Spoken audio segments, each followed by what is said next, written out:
बिहार में जातीय जनगणना को लेकर पटना हाईकोर्ट ने बड़ा फैसला दिया है। जातीय जनगणना पर लगी रोक को पटना हाईकोर्ट ने हटा लिया है। मंगलवार 1 अगस्त को हाईकोर्ट ने नीतीश सरकार के पक्ष में फैसला देते हुए कहा कि बिहार में जाति आधारित जनगणना होगी। हाईकोर्ट ने जनगणना पर रोक को लेकर दायर सभी याचिकाओं को खारिज कर दिया है। 4 मई को पटना हाईकोर्ट की ओर से अंतरिम रोक लगाई गई थी। पटना हाईकोर्ट के इस फैसले से नीतीश सरकार को बड़ी राहत मिली है। जातीय जनगणना के खिलाफ दायर याचिकाओं पर चीफ जस्टिस केवी चंद्रन की खंडपीठ ने लगातार 5 दिनों तक सुनवाई की। पटना हाईकोर्ट ने सभी पक्षों की दलीलें सुनने के बाद सुनवाई पूरी करते हुए फैसला सुरक्षित रख लिया था। अब 25 दिन बाद इस मामले में हाईकोर्ट ने अपना फैसला सुनाया है। याचिकाकर्ता वकील दीनो कुमार ने कहा कि अब हम सुप्रीम कोर्ट का रुख करेंगे। बिहार सरकार को जातीय जनगणना कराने का अधिकार नहीं है। हाई कोर्ट ने एक लाइन में आदेश पारित किया ओपन कोर्ट में कि जातीय जनगणना वाला केस हम खारिज कर रहे हैं। अब उसके बाद हम लोग कॉपी नहीं मिली है, हम लोग जजमेंट कॉपी नहीं देखे हैं। जजमेंट की कॉपी देखने और बताएंगे कि हाईकोर्ट ने क्यों ऐसा आदेश पारित किया। जब हाईकोर्ट ने पहले आदेश पारित किया था कि स्टेट को कॉम्पिटेंस नहीं है कास्ट में सर्वे करने का, एक तरह से सेंसस कर रही है। अब हाईकोर्ट का क्या जजमेंट आया, जजमेंट पर देखेंगे। लेकिन मेरे क्लाइंट का जो इंस्ट्रक्शन है, इसके इस जजमेंट के अगेंस्ट हम लोग सुप्रीम कोर्ट दायर करेंगे। सारी याचिकाएं खारिज कर सारी याचिकाएं खारिज कर दे, सारी याचिकाएं खारिज कर दी। मतलब ये कि एक लाइन में अगर कहा जाए कि फिर से बिहार में जातीय जनगणना होगी निश्चित रूप से इस फैसले के बाद। सरकार की क्या दलील थी सर? आपने जो दलील दी थी क्या वो नहीं टिकी? अभी जजमेंट हम लोग नहीं देखे हैं, इसलिए उसके बारे में कुछ नहीं बोल सकते। जजमेंट है कुछ नहीं देखे हैं। नहीं सरकार, लेकिन अब आगे अधिवक्ता ने क्या दलील दी थी सरकार की? हम लोग का मुख्य दलील जो था कि बिहार सरकार को पावर नहीं है, जो कास्ट में सेंसस कर रही है। एक तरह से ये सेंसस का काम है जो भारत सरकार का है। इसी बिंदु पर पहले पटना हाईकोर्ट ने रोक लगाई थी कि नहीं, ये जो प्रावधान जो है तो भारत सरकार को है। अब फाइनल जजमेंट में हाईकोर्ट ने रिजेक्ट कर दिया, तो हम लोग को जजमेंट देखने के बाद ही बताएंगे कि हाईकोर्ट ने क्या कारण दिया है। क्या लगता है कि जो सरकारी वकील थे उनकी दलील कहीं न कहीं हाँ, निश्चित रूप से सुप्रीम कोर्ट जाएंगे? निश्चित रूप से।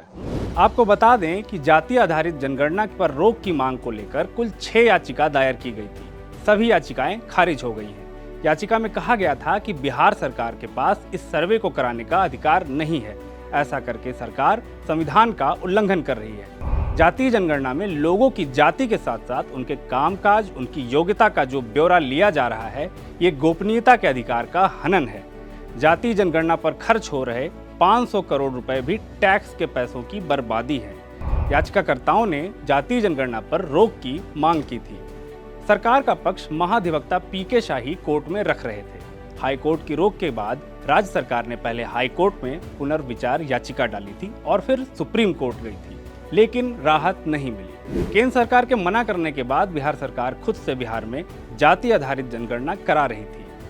हाईकोर्ट के फैसले के बाद डिप्टी सीएम तेजस्वी यादव की प्रतिक्रिया भी आ गई। उन्होंने ट्वीट कर कहा कि हमारी सरकार के जाति आधारित सर्वे से प्रामाणिक, विश्वसनीय और वैज्ञानिक आंकड़े प्राप्त होंगे। इससे अति पिछड़े तथा सभी वर्गों के गरीबों को सर्वाधिक लाभ प्राप्त होगा। जातीय जनगणना आर्थिक न्याय की दिशा में बहुत बड़ा क्रांतिकारी कदम होगा। उन्होंने आगे कहा कि हमारी मांग है कि केंद्र सरकार जातीय जनगणना करवाए। ओबीसी प्रधानमंत्री होने का झूठा दम भरने वाले देश के बहुसंख्यक पिछड़ों और गरीब आबादी की जातीय गणना क्यों नहीं कराना चाहते। वहीं जेडीयू की तरफ से प्रवक्ता नीरज कुमार ने पटना हाईकोर्ट के फैसले को विरोधियों के लिए करारा झटका बताया है। जाति गणना जो बिहार की जनता की सामाजिक आकांक्षा, राजनीतिक तिकड़म करने वाले लोग जो जाति सर्वे को अपरोक्ष रूप से रोकने की खतरनाक साजिश कर रहे थे, लेकिन सच तो सच होता है।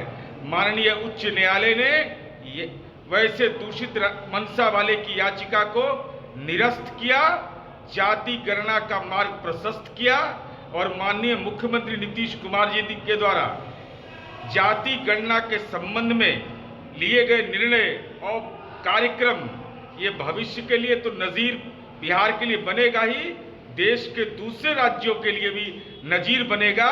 और वैसे लोग जो जनगणना के भी पक्ष में नहीं है, आज सामाजिक आर्थिक गणना करके सर्वे करके बिहार एक नजीर पेश करेगा।